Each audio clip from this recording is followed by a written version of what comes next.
Why are people feeling poorer? That's the key thing to understand. And then we can look at the debasement discussion. Real wages, generally, across the developed world, haven't gone up in any meaningful way since about 1974. And a lot of the gold bugs will argue that's because the US left the gold standard, etc., etc. That'll have something to do with it. But more so with something else, is in the US alone, 76 million people enter the labor force at the same time, basically, which is the baby boomers. Law of supply and demand said if you increase the number of humans into a labor force, the price of labor is not going to go up.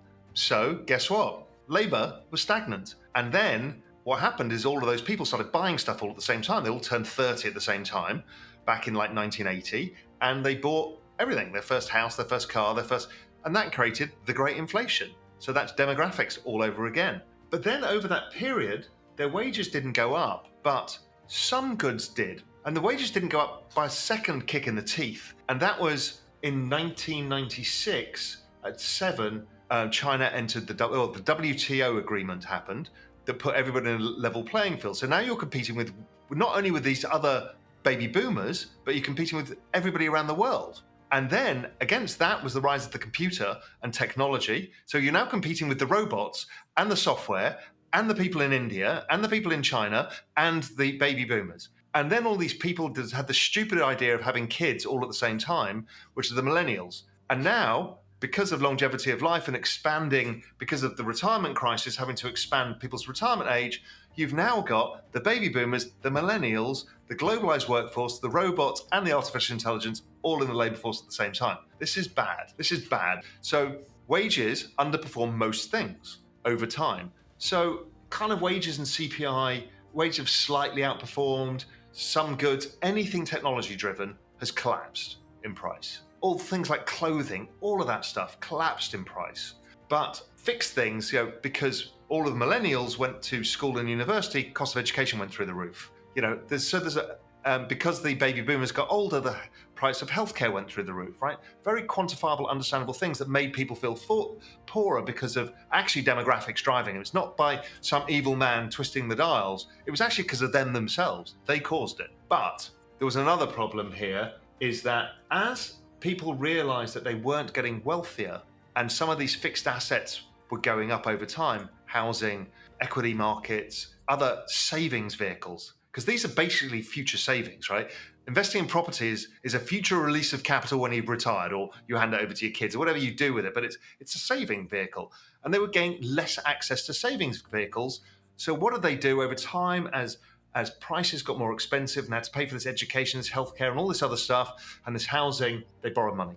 And then they borrowed more and more and more money to make up for the shortfall. When you actually adjust household balance sheets in the US, adding wages plus borrowings, it keeps in line with stuff like the S&P. But what they did was basically hole themselves out and create this massive indebted economy. And then meanwhile, these fixed assets were creeping higher. Cut to 2008 and something happened that none of us had dealt with before, is they decide that they were going to do something called quantitative easing, which was buying bonds by printing money. And that no, it wasn't inflationary and it wasn't going to go through the banking system, and it was mainly technical. And part of that's right. And it didn't cause inflation, really. CPI never was correlated to it. And so the central banks did more of it. And it kind of started stimulating markets, and they thought, oh, this is good. This helps out with the pension crisis and all of these people's savings. But the problem is these assets started taking off in price and the wages didn't. So now you can buy less of an ounce of an ounce of gold, or less of a house, or less of a share of the S&P, or whatever it may be. And then they continue to do this, and this continued to happen. And people started saying it's the liquidity from the Fed flowing, or from the central banks flowing into the markets. But when you actually look at the volume in equity markets, it's going down. Participation was going down for the entire decade that this was supposed to be a liquidity-driven market. So where's the liquidity? Oh, it's hedge fund. None of this was true. What actually was happening is something more insidious, something more awful, was the fact that the value of money itself, not the value of the currency, which is the dollar or the euro or the yen, the value of money was going down, and the money was being debased because we were making more of it. So the same example of those baby boomers entering the labor force, too many people at the same time, too much money at the same time, made the value of money go down relative to the assets. Now, everyone goes, huh?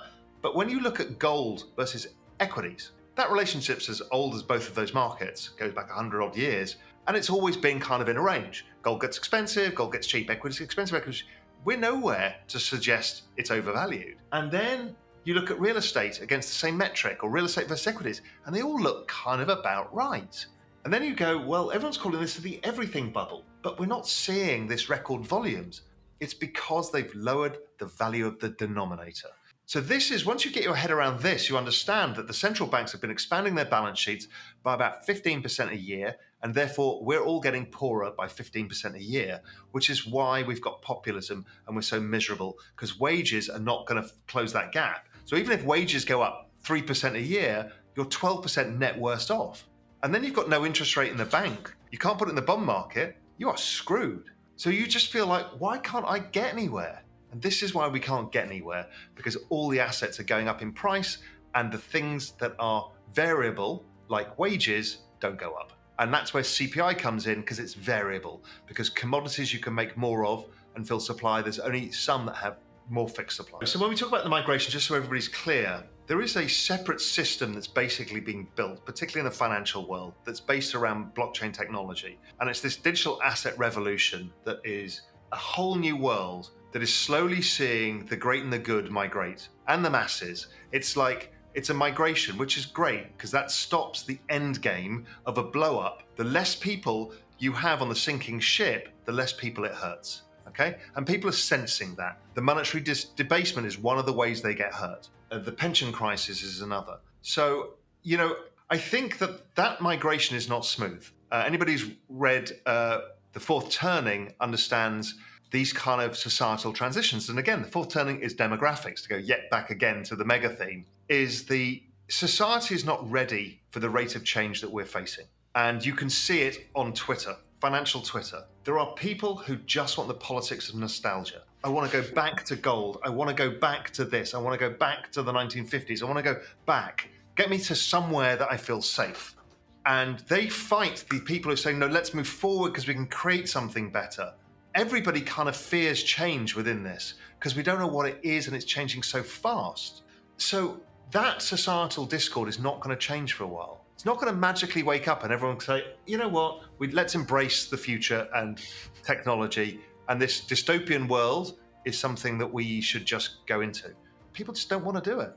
And, partly it's the baby boomers. So really, this generational shift, the average baby boomer is about 68 now, 67, 68 in the US, slightly older in Western Europe. And really, when they come out of the labour force entirely and come out of politics, is when that transition will have been completed. And the millennial generation will have taken over, with probably the Gen Xers mainly in the leadership roles. And that transition is not going to be good. And, people will feel still left behind because this rate of change of technology, every single truck driver and taxi driver on earth is going to be out of a job in 20 years' time. That's huge. Realistically, there's no point in having shops. That's what the COVID crisis taught us. This is a lot of change.